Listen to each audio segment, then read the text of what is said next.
Hey guys, it's CS Joseph with csjoseph.life. Doing another episode. This is a bonus episode. Season 2, episode, I think it's 11? 12? I think it's 11. I've been meaning to do this episode for a long time, but just didn't really have the opportunity to. But yeah, and I kind of want to just use my phone. I really don't want to use the GoPro in this manner. I think the phone's just going to make it a lot easier on me. So, but yeah. Definitely something I wanted to try out for sure. So, awesome. Season 2, episode 11.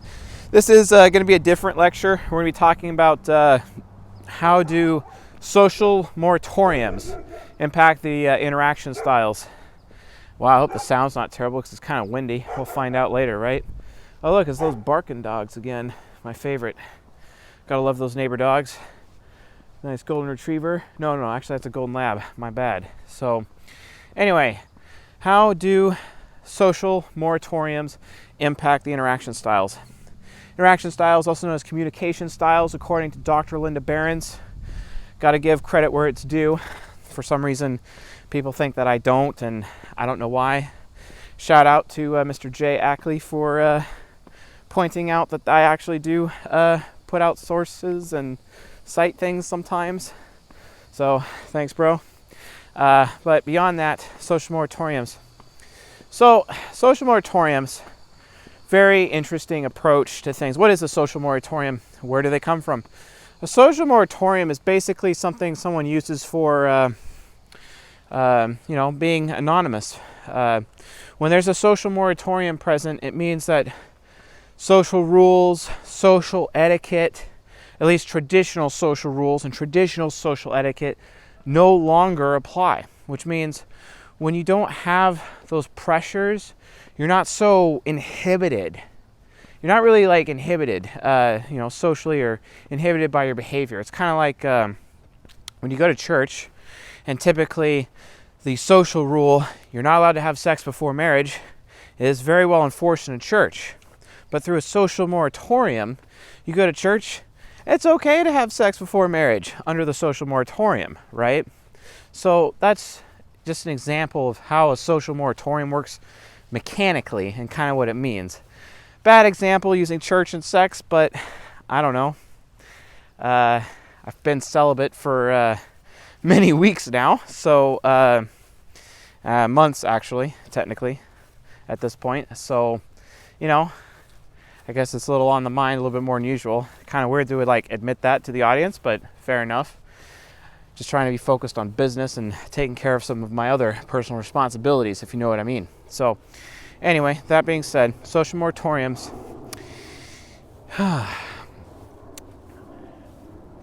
What is the biggest example of the social moratorium right now in society?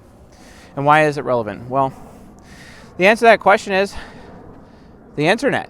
The internet is and provides the greatest social moratorium. Why is that? Because you have what's called anonymity.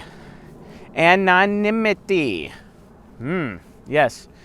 Anonymity. Anonymity is everything, because that is how you get your social moratorium. If you're able to go into a social situation, kind of like a masquerade, you know what I'm saying?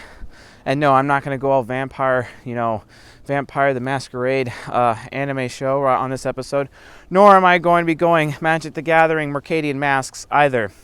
Kudos to those of you that actually know what that is. If you don't know, don't feel bad. I won't hold it against you. So, but yeah, it really comes down to anonymity. There's a movie, actually, I'm going to be watching it tomorrow night, actually, called Anon, A-N-O-N. It's on Netflix.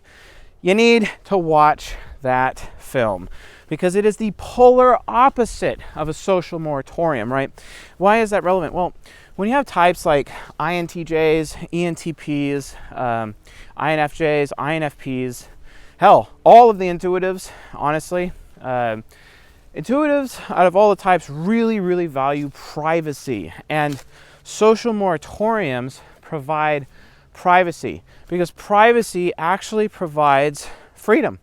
This is why libertarians, politically speaking, they really like privacy. It means a lot to them. Wow, sun's going down a little quick, storm coming in. It's going to be pissing rain like crazy in a minute. You can kind of smell it in the air. You know that smell that comes out right before the rain comes out? Yeah, it's going on. It's going on right now. Love that. I love the rain. Found out from someone close to me a long time ago. Oh yeah, you're a pluviophile, which basically means lover of rain. So I'm like, okay, yeah, sure. Definitely not going to be denying that one. So, but anyway, so Anonymity. So the movie Anon, it's a fantastic film. It's about a surveillance society, the polar opposite of a social moratorium. And the main character is an INTJ who figures out how to create a social moratorium as a result of manipulating technology such that her privacy is absolutely protected. And it's a fantastic film. I highly recommend anyone, especially INTJs, ENTPs, or any NT for the matter, watch that film. It's got Clive Owen in it. That guy's dope. So he could have been James Bond, but then, Daniel Craig showed up, and he wasn't James Bond anymore, so fair enough. But yeah, so social moratorium, it's all about having that anonymity, and in this film, she finds a way to create absolute anonymity, whereas everyone else's society is basically monitored. It's like super mega 1984. It's, in my opinion, worse than 1984. Like absolutely terrible in 1984.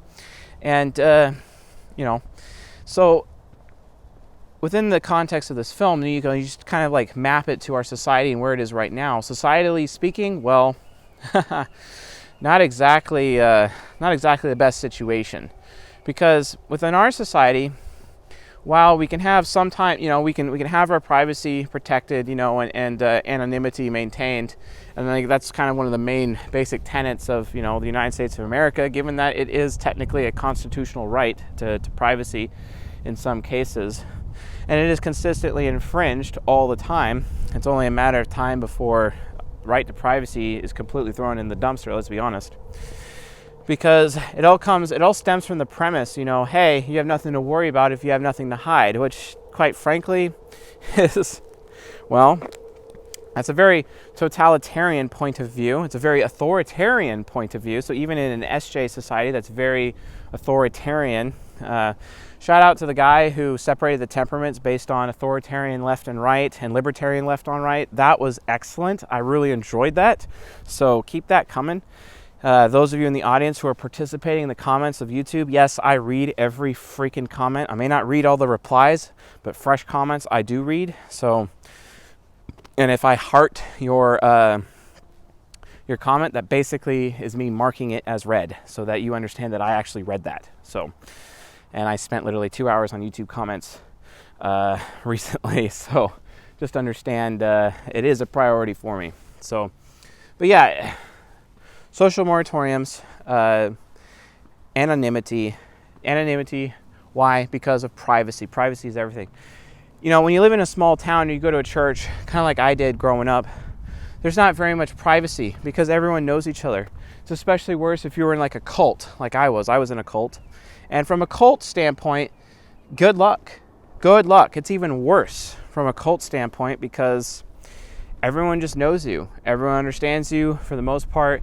They've been observing you. There's no privacy. And then as a result, that cult or that culture, basically, that rules that situation, because there's a lack of privacy, the social rules of that cult or that culture is what is dominant. And every human being who participates has no choice but to participate in that culture, right? So what this means is that people's interaction styles can change. Why? Well, because in those situations, sometimes people like putting a face on. Sometimes people like putting a mask on. I know I do it all the time. I'm an ENTP. If you don't know anything about ENTPs putting masks on and being insincere, I recommend you watch season 7. I think it's episode 8 or 7. Season 7, episode 7, I think. The Virtue and Vice of the ENTPs really goes into this very much in depth. But basically, I put on a mask in every single social situation. I am not the same person with every single human being that I meet, except for those closest to me. those who are absolutely closest to me, especially like the woman with which my heart belongs, with whom my heart belongs, I am actually me around her, and but I am not really me around anyone else. I wear a mask for literally everyone, because the problem is I have TI parent, and I just tell the truth to people, which is very off-putting, right? But in the context of a social moratorium, I don't have to wear that mask. What happens to me mechanically when I'm wearing that mask?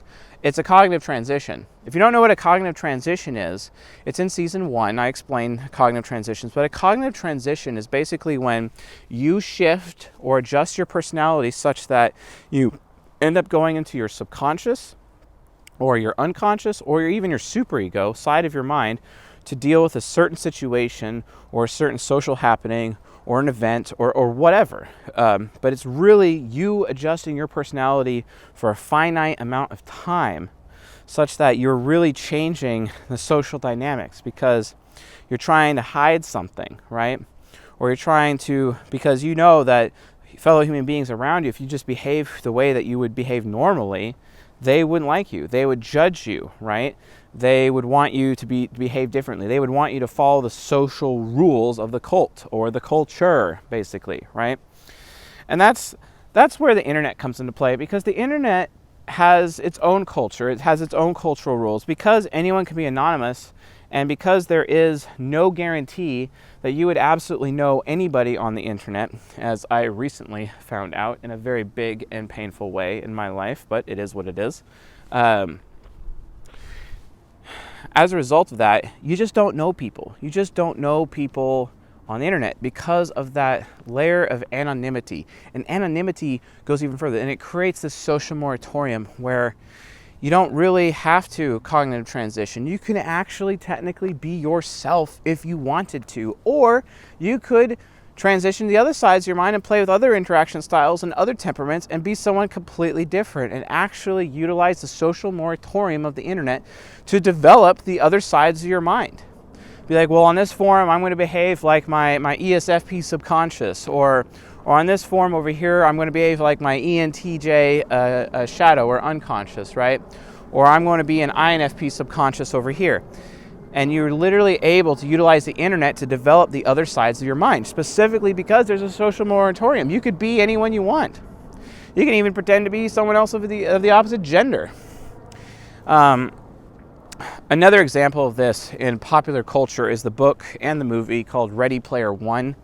Talks about a technology known as the Oasis, which is very similar to the internet, except it's like the internet all-encompassing MMORPG, but it's like a virtual reality and whatnot. If you haven't seen that film, like, are you alive? Maybe you should see that film. I recommend it. Very amazing film. But yeah, like, there's also that social moratorium. You just don't really know who's who. And actually, one of the characters who plays a male character is actually a female character. It's actually a female in real life, and you don't even know, right?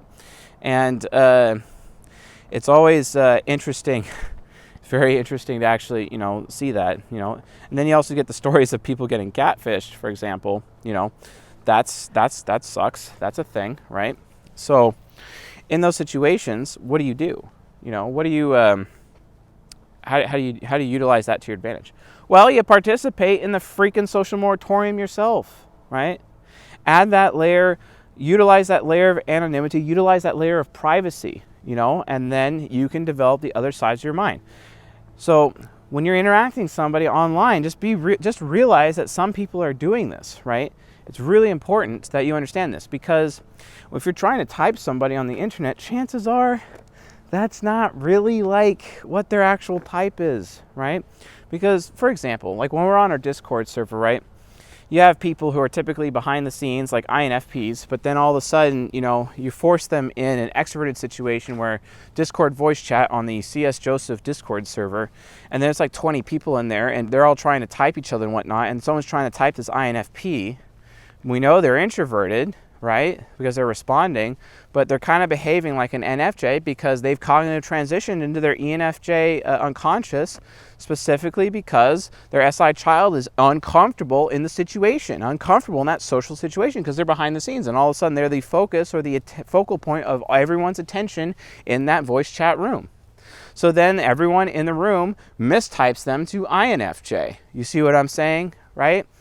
You guys have to understand how social moratoriums impact the interaction styles. It's a problem. It's an issue, okay? So how do you verify all this? Well, what I like to do, and especially with my coaching sessions, what I like to do is bring people into a Zoom conference where it's just one-on-one, and I can see like the real them basically, and have that video chat going, and I can actually see their face, how they dress. All that information is very important when I'm typing somebody, etc. And we're just able to make that happen, right? It's useful, but all of that goes away even on Discord, because still they have that social moratorium because you're not actually able to physically see them, right? And then they can cognitive transition. That's not to say that there's still situations where people are kind of really intimidated by me on coaching sessions, and then they cognitive transition and it like messes up their results, and then it's like, oh, I'm at risk of mistyping them. Of course, if that ever happens, I just schedule a new session with them for free, and then we just verify until we've figured it out. That's only, I think it's only happened like twice so far. But for the most part, everyone just, understand how social moratoriums can really impact things, because you just don't know who you're talking to. You don't know who they're pretending to be. You don't know if they're doing cognitive emulation with their cognitive functions.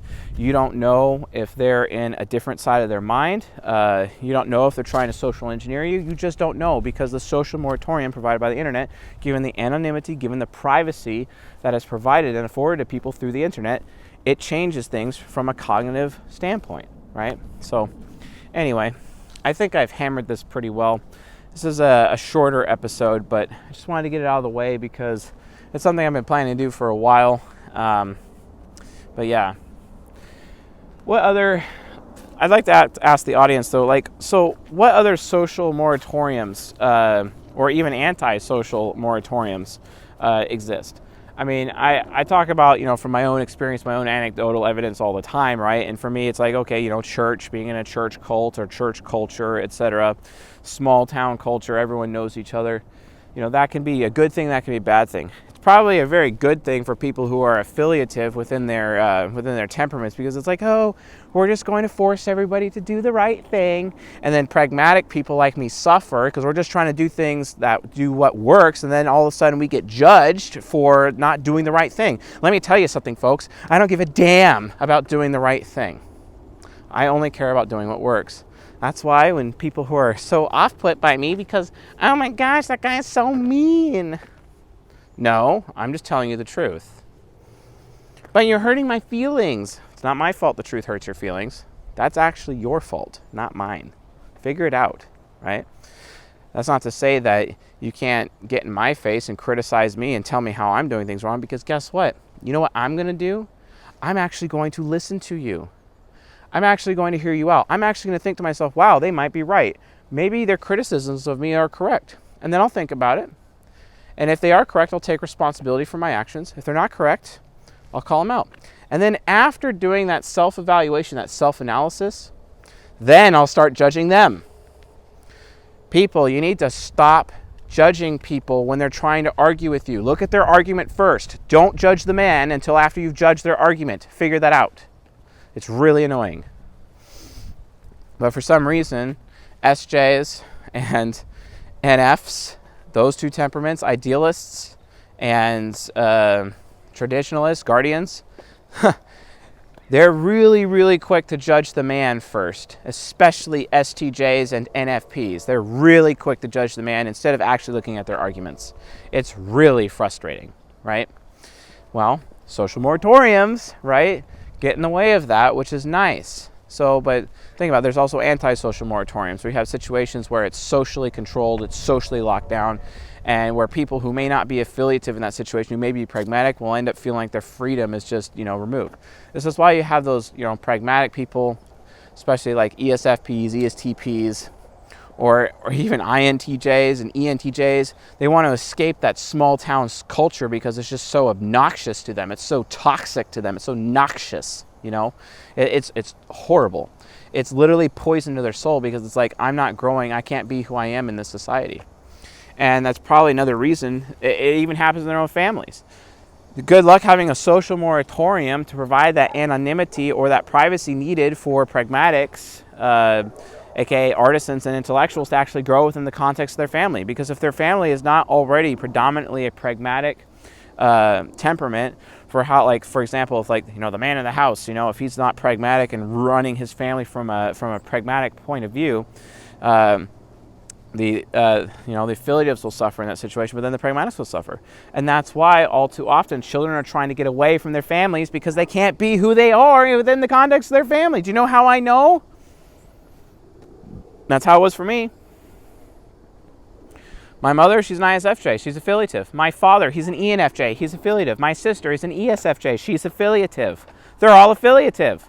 I cannot be who I am in the context of my own family, because they're all so focused on doing the right thing. And I'll say it again, I don't give a damn about doing the right thing. I don't care. I've never cared. I will never care. At least my ego won't. My subconscious does. My subconscious is affiliative. It's an ISFJ. It cares about doing the right thing. Sure, and it does do the right thing, but only in the context of, like, maybe 1, 2, 3, 4 people. It'll do the right thing for my children. It'll do the right thing for the woman that I love, right? But in terms of everybody else in my life, yeah, it would do that for my executive team. It would do that for my business. It would do that for the people that I'm loyal to, right? Because ISFJ subconscious is very loyal.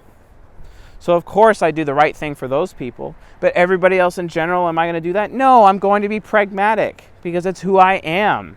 It's what I am. And you know what? In the context of family, I didn't have that social moratorium. I didn't have that anonymity. I didn't have that privacy in my family. Then as a result of that, I was cognitive transitioned basically my entire upbringing and my entire young adulthood. That's why I thought I was an INTJ for so long. And it wasn't until I had basically all of my belief systems, everything I thought or thought I knew, ripped away from me in like one night, basically. Well, not really one night, but over a period of time. But it came to a head one night where I literally was a tabula rasa. I literally had a clean slate. Everything I knew was gone. I was my own person. Finally, at last, right? Well, you can have that experience too. You could do that too. But, this is why children oftentimes have to get away from their family, because the overarching culture within the context of their family is not giving them enough privacy, because guess what, people? Human beings need privacy to grow. I don't care if you're authoritarian. I don't care if you're affiliative. People need privacy to grow. You want to cause society to stop growing and become stagnant? You start telling everyone, well, if you have nothing to hide, it's okay. We can check then if you have nothing to hide. Yeah, that's real nice. You get those authoritarian gray hairs in government talking about that when they're screaming out Patriot Act crap, after 9/11 or whatever. Like, seriously? Benjamin Franklin said, if you're willing to trade freedom for security, you deserve neither. Oh, wait, that guy is an ENTP like me. Oh, it makes sense. It makes sense. Guys, stop. It's like, seriously, stop. Get in your heads. Support social moratoriums. Support anonymity. Support privacy. If you want things to grow, you need privacy. Oh, but it causes great risk. You don't know if someone's going to make a bomb. You don't know if someone's going to be a terrorist or whatever.